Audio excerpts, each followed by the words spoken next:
Assalamualaikum warahmatullahi wabarakatuh. Selamat siang Ibu Zahra dan teman-teman sekalian. Sebelumnya perkenalkan, nama saya Hanan Aldi dengan NRP 542111036. Nah, pada video kali ini saya akan menjelaskan mengenai reaksi adisi elektrofilik.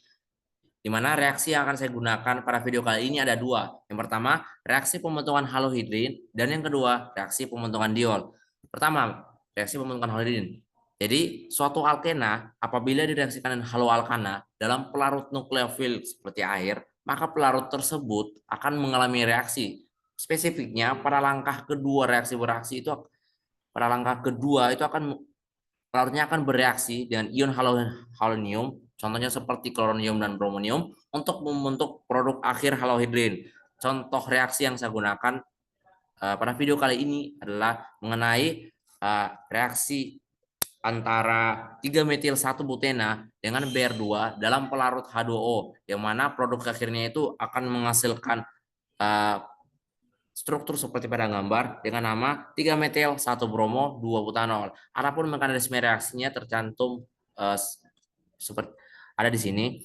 Yang pertama itu uh, molekul bromin itu kan merupakan sebuah halogen yang mana memiliki elektron yang terisi penuh. Namun pada kasus ini Br2-nya ini akan bertindak sebagai elektrofil. Nah, hal ini dikarenakan atom Br pada Br2 ini yaitu akan mengalami parsialisasi muatan, di mana atom Br1 akan memiliki muatan yang cenderung positif dan atom Br lainnya akan memiliki muatan yang cenderung negatif. Hal ini disebabkan oleh adanya dipol sesaat pada molekul tersebut, sehingga akan terjadi perbedaan muatan antara atom satu dan atom lainnya. Nah, muatan positif atom Br yang memiliki muatan positif pada bromin ini kemudian akan diserang oleh alkena. Spesifiknya elektron pi yang ada pada alkena itu akan menyerang Br pada senyawa bromin ini untuk menghasilkan sebuah intermediate bromonium. Nah, intermediate bromonium ini yaitu bersifat menstabilkan muatan positif sehingga dapat mencegah terjadinya penataan ulang karbokation. Nah, di sini pelarut itu yang istilahnya mengambil alih. Kenapa? Karena digunakan pelarut H2O yang mana merupakan sebuah pelarut nukleofil, maka pada tahap intermediate bromonium ini akan diserang oleh H2O-nya. Nah, penyerangan H2O pada intermediate bromoniumnya ini itu H2O-nya akan menyerang pada posisi berlawanan, sehingga reaksi adisi elektrofil pada kasus ini, reaksi pembentukan halohidrid ini merupakan sebuah reaksi anti adisi karena H2O-nya itu akan menyerang pada posisi yang berlawanan dibandingkan dengan gugus Br-nya, sehingga ada stereokimia dari reaksi ini akan menciptakan anti adisi. Nah, kemudian pada tahap selanjutnya setelah H2O menyerang atom C pada intermediate ini, yaitu akan menghasilkan sebuah intermediate lain yang mana intermediate ini mengandung ion hidronium. Nah, ion hidronium ini dia bersifat sebagai gugus pergi yang baik, sehingga kemudian akan keluar yang mana eh, proton atom H yang ada pada gugus hidroniumnya ini akan diserang oleh elektron pada atom OR pada air, sehingga melepaskan H2O-nya dan menghasilkan produk akhir sebuah senyawa halohidrin, sebuah senyawa bromohidrid dengan nama 3-metil 1 bromo 2 butanol. Oke. Kemudian untuk reaksi yang kedua, yakni reaksi pembentukan diol. Jadi reaksi pembentukan diol itu umumnya dilakukan antara alkena dengan Km04 dalam pelarut air dalam kondisi yang dingin, agak dingin, dan pada pH 8. Nah, reaksi ini yaitu merupakan salah satu jenis reaksi oksidasi karena menghasilkan produk akhir diol, dan reaksi ini juga merupakan reaksi sin dihidroksilasi. Kenapa dinamakan reaksi sin dihidroksilasi? Simak pembahasan berikut.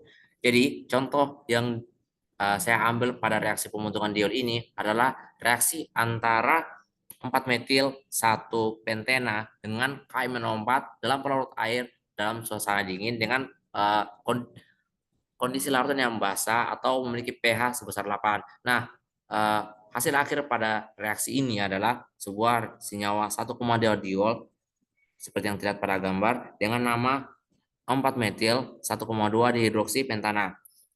4 metil 1,2 pentanadiol. Nah, untuk mekanisme reaksinya sendiri dapat dilihat pada gambar.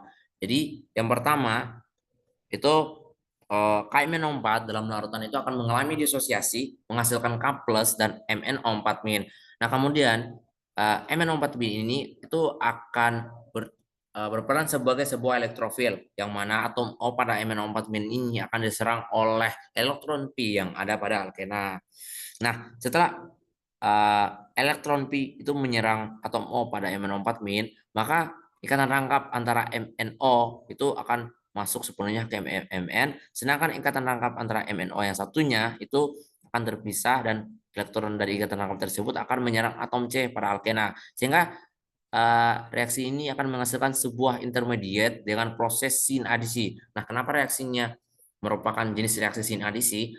Berbeda dengan reaksi halohidrin tadi yang merupakan reaksi anti adisi, pada reaksi pembentukan diol ini dengan MnO4- ini dia akan merupakan reaksi termasuk jenis reaksi sinadisi. Hal ini dikarenakan posisi ketika alkena menyerang atom O pada MnO4- itu eh, posisinya sama atau sejajar dengan posisi dari ikatan rangkap pada ikatan rangkap Mn dan O pada MnO4- ketika menyerang atom karbon pada alkena, sehingga hasil dari reaksi awal ini itu akan menghasilkan sebuah intermediate intermediate sebuah intermediate yang mana intermediate-nya ini kemudian akan bereaksi dengan OH-. Nah, jadi fungsinya dari kenapa reaksi ini dilakukan pada pH yang basa atau pH 8 itu karena pada tahap kedua ini intermediate-nya itu kemudian akan diserang oleh gugus hidroksi.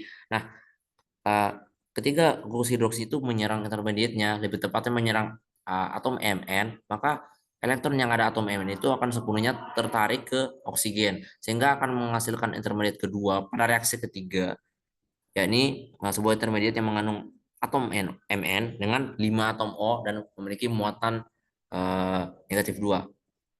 Nah, kemudian seperti yang terlihat pada gambar,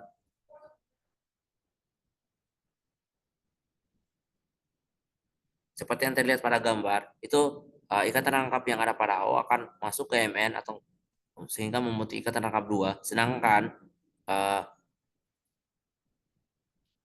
antara Mn dan O ini pada reaksi siklo pada senyawa siklo ini dia yang terangkapnya akan masuk ke NO sehingga akan menghasilkan intermediate selanjutnya yang mengandung gugus MnO4 H- dan gugus O-. Nah, gugus O- ini karena bermuatan negatif, dia itu maka akan menyerang ion hidronium. Nah, karena reaksi ini dilakukan pada pH yang 8, maka walaupun reaksinya itu terjadi pada suasana basah, namun masih terdapat sisa-sisa sedikit dari ion hidroniumnya ini. Nah, itulah sebabnya mengapa reaksi ini optimalnya itu dilakukan pada pH 8, karena jika reaksinya dilakukan pada pH yang lebih tinggi, maka kadar hidroksidanya itu akan semakin banyak dan H3O+ atau hidronium itu akan sangat sedikit di larutan, sehingga tidak akan terjadi tahap keempat pada mekanisme reaksi ini. Kemudian setelah menyerang ion hidronium, lebih spesifiknya lagi atau O- pada substrat ini akan menyerang H pada ion hidronium, sehingga elektron yang ada ikatan antara O dan H, elektronnya itu akan bergerak mengalir O dan mengeluarkan H2O. Kemudian akan pada reaksi ketiga ini akan terbentuk sebuah intermediate yang mengandung MnO4H-, HMnO4- dan gugus O-. Yang mana gugus O- ini kemudian akan mengambil H pada ion hidronium untuk menghasilkan gugus hidroksi dan akan tersisa gugus MnO4-. Nah, gugus MnO4- ini itu merupakan sebuah leaving group yang baik, sehingga pada reaksi ini atau atom O- yang pada MnO4- ini akan menyerang H3O+, sehingga akan mengeluarkan gugus perginya dan juga H2O. Nah, kemudian pada tahap reaksi ini gugus hidroksi dan O- ini senyawa yang mengandung hidroksi dan O- ini, O- ini kemudian akan menyerang H+ pada ion hidronium, yang mana merupakan sebuah reaksi protonasi dan akan menghasilkan produk akhir 1,2 diol dengan nama 4 metil 1,2 pentanadiol.